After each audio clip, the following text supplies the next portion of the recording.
Let's take a quick look at the CAD model that I drew for this impeller. I just modeled this up very quickly in Fusion. It wasn't anything special, and there's nothing particularly aerodynamic or whatever about this. I just wanted to make something that was shaped like an impeller. So I started. Let's just back up this, and so I made a shape like this, and then I added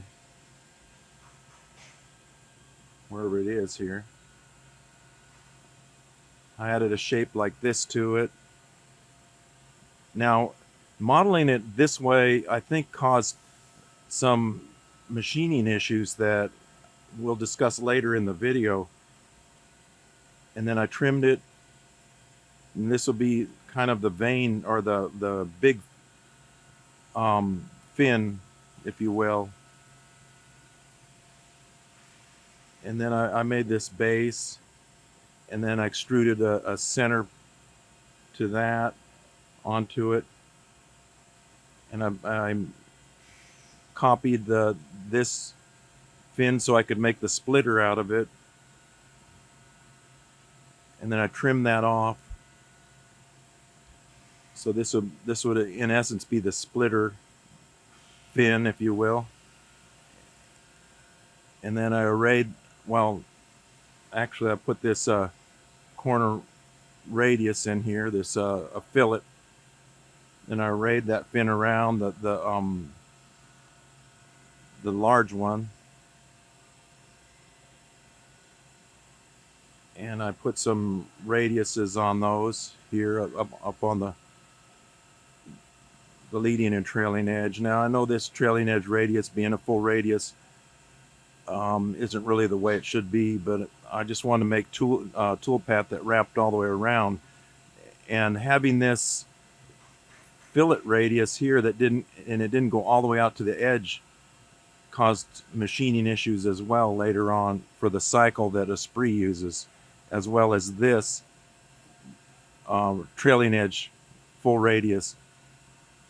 What I should have done was, well, in Esprit I should extend these surfaces out beyond the edge so that it actually makes its turn and comes back out in air, and it leaves kind of a sharp, flat end on the fin. And so then I arrayed the small splitter fin around, and so on. I put a hole through the middle of it, and I kind of cut this area out of the back side of it. So this is a very simple impeller thing, and some of these issues in the way I modeled it caused, I think, a little bit of machining aspect or issues that like, see these lines in the surfaces. These fins should all be one solid surface, really, not have these separate lines, because it makes the match lines in the milling go weird or something, and you get these little movements that you'll see in the machining part of this video that caused. And there was something, the way I modeled this surface caused an issue with the finishing tool path there too. And if this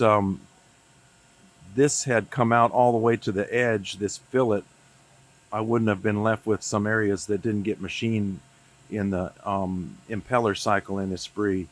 So that's just a quick look at the model that I used. It's nothing in particular or any efficiency or anything in the way of aerodynamic efficiency for an impeller. I just wanted something the shape of an impeller to try this cycle out. So let's look real quickly at the cam part of this, just so you can kind of get an idea of what I did. This is the rough face, the rough turning, finished face, and the finished turning. I didn't even show that really in this video because it's just straight turning. And the impeller part of this is kind of the important part and what I was trying to do. So first you have to define what they call a freeform feature to show, and this is the way they say to do it with their impeller cycle, is you define the cuttings area as the bottom of the hub, or the hub they call it, which is the bottom of the fins, and then you define the inside of the blades with these ruled features. So that would be for the two main blades, the inside and the inside of the splitter blade there. And then when you go to the cycle itself, this is the first roughing pass that I did. This is the tool information, which is pretty much standard. You've seen that. And then you actually select these ruled features, and that limits the tool path. It kind of is like machining around this hub, but it does take into account the solid as well, but it limits it so it doesn't go into the blades of the thing. And then you have to define your z-axis direction so it knows that it's pivoting around this, the c-axis on the Mazak here on my machine. And so I went 70 thousandths deep in passes and down 450 thousandths for this first roughing cycle. And I did it as a 5-axis movement. You can do various things here. You can rough it in a single pass all the way to depth, I guess. You can rough an inner pass, hub finishing, which I did later, and you can rough kind of a 4 or 5-axis move. But I selected the 5-axis is what I was doing here. And I only went down 450 thousandths deep with this first roughing cycle, which you saw, or you will see in the video. And I put 200 thousandths lead in and outs, and I stepped over sideways 80 thousandths of an inch. This is only a 1/4 inch ball end mill, so I didn't want to get too crazy, because when it's coming upward, it's actually pushing the tip of that end mill into the stock, and ball end mills don't like to do that. So I didn't want to take too deep of a depth of cut. It's the reason I did that. So this cycle is going down 450 thousandths deep, and this is the same basic cycle, except that I had to make a few little different selections here. You really won't. There's a lot of different kinds of selections here to make, and I'm not an expert on this. I've only done it one time, but basically this tool axis constraints, the angle and stuff, it can't get into some profiles unless you do this and get this angle just right, apparently. Although I don't really understand the settings yet, and these are the lead in, the entry moves and the exit moves, how it can make them. And if this first one fails, then it can do the second one. And then these are the feed links between the milling cuts. And like I said, if the first one fails, then it does the next one, and then it goes down the list. And then the rapid movements, you have to define all these for 5-axis movements, so you're not actually running into the other part of the part as it rotates around. You can kind of see these movements here in the display. So that's the second roughing cycle going down to the bottom, and then this is the finished pass of the hub area, and then these are the two finished passes around the fins, or the blades, the main blade and the splitter blade. And what I actually did, although I actually rotated all these around for the purpose of the simulation, which I may show in this video, but I only actually processed code for this cycle, and this cycle, and the two finished passes, and then I rotated and reran my part by just changing my fixture offset by 72 degrees, because this is a 5 blade fan. So that's the way I actually ran it. So that's a real quick overview of the cam part of this. I don't want to get into too much detail, because truthfully I don't totally understand a lot of these settings in these cycles yet, because I've only done this one time, and there's an awful lot of settings here and how to do it, and the tool paths and everything, and the orientation of the tool and how it can tip the B axis and everything. So I don't want to say something that I don't know about right at the moment, but that's what I did. So that's, like I said, real quick look at the cam part of this.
Okay, here's what the first level of roughing looks like, and it's not all the way down to the hub right here in the center, and it's leaving a little bit of stock here. If I turn around, I've already roughed a few of the notches down to the second level of roughing, which goes almost down to the hub here and this flange area here. It's a little bit rough looking, but there again, that's what they call it, roughing. It should clean up in the finish cuts. All right, here's what all the roughing done looks like.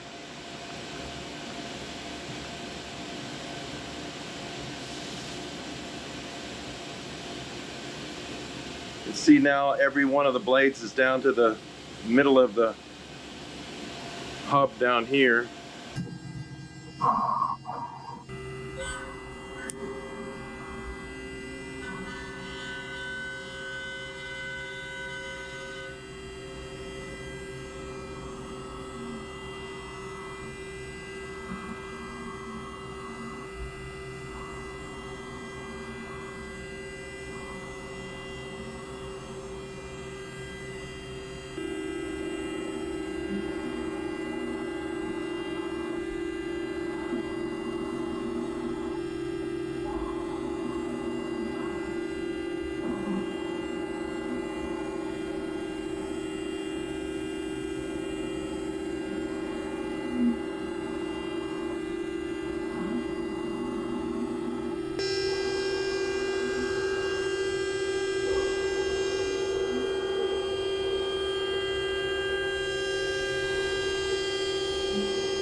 All right, let's discuss a little bit about what I did here and what I think could be done better, and why I think it did it the way it did, or it happened in the first place.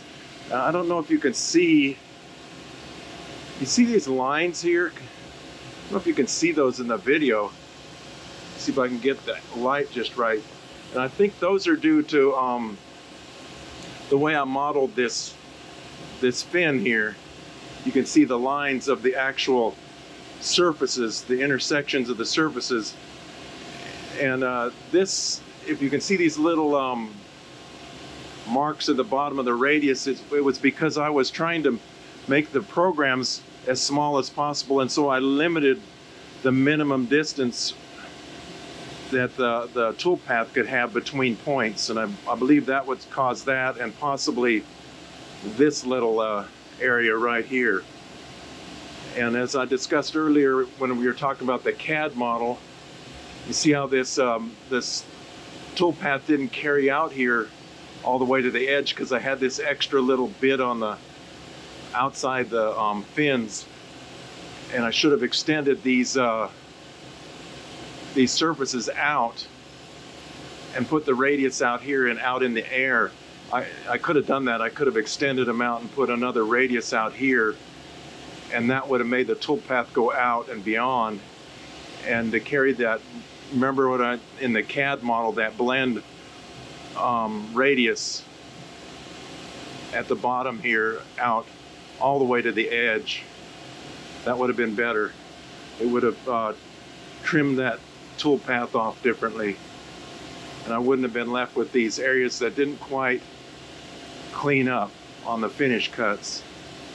So anyway, by and large, it came out pretty good. I'm happy with it. Like I said, the little marks in the finishes, because I limited the shortness of the lines, so that, or the segments, if you will, so I could make the program smaller, because the initial program, if I processed all the code, was over 10 megabytes. In fact, it was so large that Esprit gave me a message saying that their editor wouldn't handle a program that was larger than 10 megabytes, and that it transferred it over to Microsoft Word, I think, or something like, not Word, Notepad. It transferred it over to the Notepad, and that's the way it displayed it, because the program is too large. But all these little inaccuracies in the finish, I think, are due to the way I limited the segments, to trying to reduce the size of the program. So what I ended up doing was just making a program for, you know, this one cavity area, and these pins separately, and then I just rotated it with changing my C fixture offset, and I just kept restarting the program with a new C fixture offset. So actually the program only dealt with this area between the fins and the two fins here, and then I just rotated it with the fixture offset. So that's the way I ended up doing it, and it still took 1, 2, 3, 4, 5 programs to do it, because I didn't want to do like a DNC drip feed or anything like that. Maybe I could have run it all in one cycle, but it just was easier that way, and the programs could be transferred to the memory of the machine. But you can see here, see how this didn't quite clean up right here, and right here it didn't. I don't know if you can see that, but it didn't quite clean up. And I think if I had drawn the CAD model differently, that way it would have defined the shape in the CAM software differently, and it would have been a little bit smoother. You can kind of see, maybe I can show you here, some of these, I don't know if you can see that, but you can see these little imperfections in the finish. You can see this one probably. See it right there, that line going that way? And you saw that in the CAD model. So if I had those all one continuous shape, it probably would have been better. So anyway, I think those are the things that could have been done better and would have made the part come out a little bit better. But this is the first time that I ever have done this cycle, and I wanted to kind of learn how to do it. So